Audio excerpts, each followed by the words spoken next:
അപ്പൊ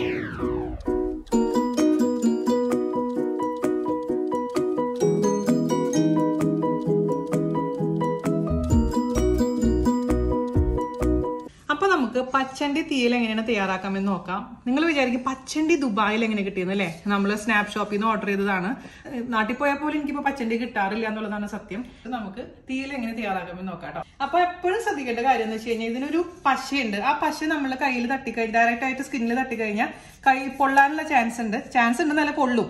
അപ്പൊ എനിക്ക് പണ്ട് ചെറുപ്പത്തിലെ സ്ഥിരം പറ്റിയിരുന്ന ഒരു കാര്യമായിരുന്നു. അപ്പൊ അന്ന് ഗ്ലൗസ് ഒന്നും ഉണ്ടായിരുന്നില്ല നമ്മുടെ വീട്ടിൽ. അപ്പൊ രണ്ട് കയ്യിൽ തുണി അമ്മ ഇങ്ങനെ ചുറ്റിത്തരും. എനിക്കിതൊക്കെ ഭയങ്കര ചെയ്യാൻ ഭയങ്കര ഇഷ്ടമുള്ള ഒരു ആളായിരുന്നു. ഒരു കല്ലുണ്ടാവും, അതിന് മുകളിൽ ഇങ്ങനെ പച്ചണ്ടി വെച്ചിട്ട് ഇങ്ങനെ മുറിച്ചെടുക്കും, എന്നിട്ട് ഇതേപോലെ വെള്ളത്തിലേക്ക് ഇട്ട് കൊടുക്കും. അതെന്റെ ഒരു പ്രധാന ഹോബിയായിരുന്നു. ഞാനും കുട്ടേട്ടനും അജയ് ചേച്ചിയൊക്കെ ചെയ്തുകൊണ്ടിരുന്ന സംഭവമായിരുന്നു. ഞാൻ ഗ്ലൗസ് ഇട്ടിട്ടുണ്ട്. അല്ലെങ്കിൽ ഞാൻ പറഞ്ഞ പോലെ അതിനുള്ള പ്രിക്കോഷൻസ് നിങ്ങൾ എടുക്കുക. അതിനുശേഷം എന്താണ് നല്ല മൂർച്ചയുള്ള കത്തി കൊണ്ട് നടുവിൽ ഇങ്ങനെ വെച്ചിട്ട് മുറിച്ച് കൊടുക്കുക. ഇപ്പം നമ്മുടെ അണ്ടിപ്പരിപ്പ് എന്നിട്ട് ഇതിൽ നിന്ന് ഇങ്ങനെ എടുക്കുക. ഇതാണ് ആ പശ എന്ന് പറയുന്ന സംഭവം. നല്ലൊരു നീറൽ വരും, നമ്മുടെ സ്കിന്നിൽ നിന്നൊക്കെ തൊലി പോകും. അത് നേരെ കിട്ടിയിട്ടുണ്ടെങ്കിൽ എന്നിട്ട് ഇതിൽ നിന്ന് എടുത്തിട്ട് കയ്യിലൊന്നും തൊടാണ്ട് തന്നെ വെള്ളത്തിലോട്ട് അങ്ങ് ഇട്ട് കൊടുക്കുക. അങ്ങനെ എല്ലാതും ഇതിൽ നിന്ന് റിമൂവ് ചെയ്യാം കേട്ടോ. ഈ അണ്ടി പൊളിക്കാണ്ട് എടുക്കാൻ പറ്റുന്ന ഒരു സ്കില്ലാണ് അല്ലേ? എന്ത് ഇതാ ഇതെല്ലാവർക്കും പറ്റണതോ? അല്ല, മറ്റേ ഉണക്കണ്ടി നാട്ടിൽ പോയിട്ട് വേണം ഞാൻ കാണിച്ചു കൊടുക്കണവർക്ക്. അത് ഇപ്പൊ ചുട്ടത് കൊണ്ടുവരാൻ പറഞ്ഞാൽ മതി. ഉണക്കണ്ടി തല്ലണത് കാണിച്ചു കൊടുക്കാൻ അത് ആൾക്കാര് വാങ്ങിക്കില്ലേ? തല്ല് കിട്ടൂല്ലേ? ആൾക്കാർ കണ്ടെന്ന്. പക്ഷെ അതൊക്കെ ഒരു നൊസ്റ്റാൾജിയാണ്, തല്ലുന്നതും ഉണക്കണ്ടി. അപ്പൊ ഇത് മൊത്തത്തില് ഇതിലേക്ക് ഞാൻ ഇതേപോലെ ഇട്ട് കൊടുക്കട്ടെ കേട്ടോ. പച്ചണ്ടിയിൽ നിന്ന് അണ്ടിപ്പരിപ്പ് വേറിട്ട് ഇതിലേക്ക് ഇട്ട് കൊടുത്തിട്ടുണ്ടെങ്കിൽ ഇതിന്റെ തൊലി ഉണ്ടല്ലോ, ഇത് നമുക്ക് റിമൂവ് ചെയ്യണം കേട്ടോ. അത് കളയാൻ മറക്കരുത്. ഞാൻ കയ്യിൽ വെളിച്ചെണ്ണ പറ്റിയിട്ടുണ്ട്, ഇനി എന്തെങ്കിലും ആവണ്ടാന്ന് വെച്ചിട്ട്. അപ്പോൾ ഇതുപോലെ നമുക്ക് റെഡിയാക്കി എടുക്കാം. തൊലി കളഞ്ഞിട്ട്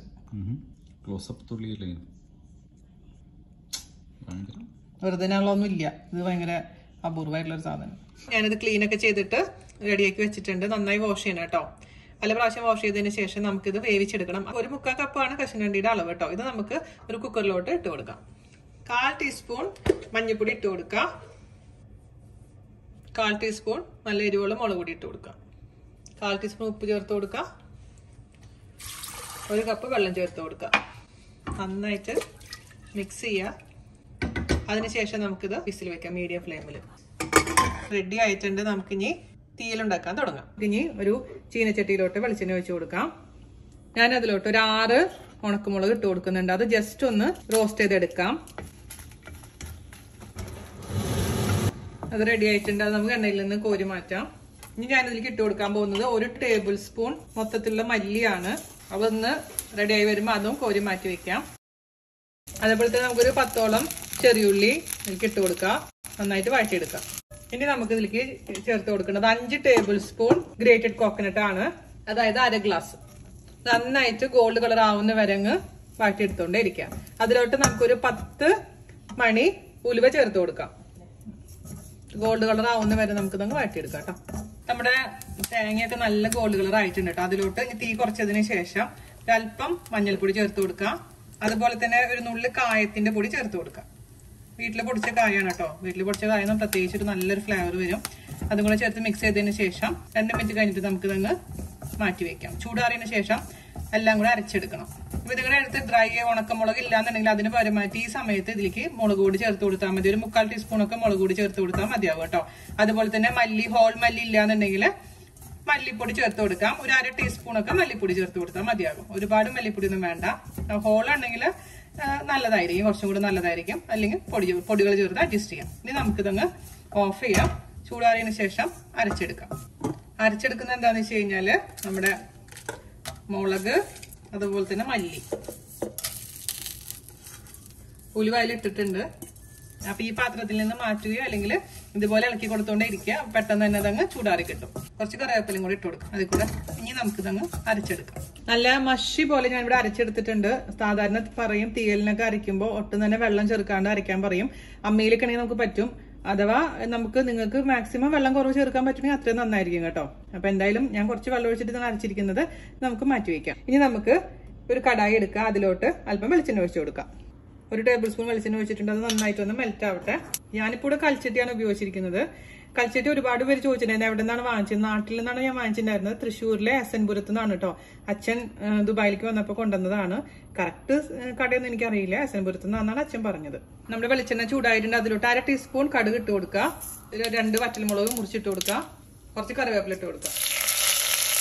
ഇതിലോട്ട് നമുക്ക് പുളിവെള്ളം ഒഴിച്ചു കൊടുക്കാം. ഞാനിവിടെ ഒരു നെല്ലിക്ക വലിപ്പത്തിലെ പുളി കുറച്ചു നേരം ചൂടുവെള്ളത്തിൽ ഇട്ട് വെച്ചിട്ടുണ്ടായിരുന്നു. എന്നിട്ട് നല്ല പുളിയെല്ലാം പിഴിഞ്ഞ് അരിച്ചു വെച്ചിരിക്കുന്ന വെള്ളമാണ് കേട്ടോ. അത് നമുക്ക് കുറച്ച് ഒഴിച്ചു കൊടുക്കാം. മുഴുവൻ ഒഴിക്കുന്നില്ല, ഞാൻ ആദ്യം 3/4 ഭാഗം ഒഴിച്ചു കൊടുത്തിട്ടുണ്ട്. പിന്നെ ആവശ്യമുണ്ടെങ്കിൽ മാത്രം എക്സ്ട്രാ ഒഴിച്ചു കൊടുക്കുക. ആദ്യം തന്നെ ഒരുപാട് പുളി ആയി കഴിഞ്ഞാൽ നമ്മുടെ കറി കേടായി പോകും. ഇതിലേക്ക് കുറച്ച് വെള്ളം ഒഴിച്ചു കൊടുക്കാം. 1 ഗ്ലാസ് വെള്ളത്തോളം ഞാൻ ഒഴിച്ചു കൊടുക്കുകയാണ്.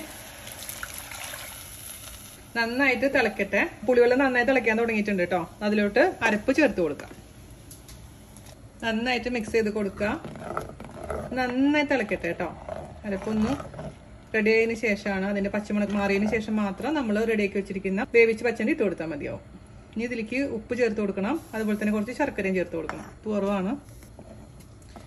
എരിവൊക്കെ പാകത്തിനുണ്ട്. പുളിയും കറക്റ്റാണ്. അപ്പൊ മുഴുവനും പുളിവെള്ളം ഒഴിച്ചു കൊടുക്കരുത്. എപ്പോഴും നിങ്ങളത് ശ്രദ്ധിക്കണം കേട്ടോ. ഇനി നമുക്ക് ഇതിലേക്ക് 1 കഷ്ണം ശർക്കര ഇട്ട് കൊടുക്കുക. അത് ഓപ്ഷണലാണ്. ശർക്കര ഇട്ട് കഴിഞ്ഞാൽ ഒരു പ്രത്യേക സ്വാദായിരിക്കും. അപ്പൊ ഒന്ന് നന്നായിട്ട് തിളച്ചൊന്ന് കുറുകട്ടെ. അപ്പൊ ഒരു 5 മിനിറ്റോളം നന്നായിട്ട് തിളച്ചിട്ടുണ്ട് കേട്ടോ. അതിലോട്ട് നമ്മൾ വേവിച്ച് വെച്ചിരിക്കുന്ന അണ്ടിപ്പരിപ്പ് ചേർത്ത് കൊടുക്കാം. അതേപോലെ തന്നെ നമ്മൾ വഴറ്റി വെച്ചിരിക്കുന്ന ചെറിയുള്ളി മിക്സ് ചെയ്ത് കൊടുക്കാം.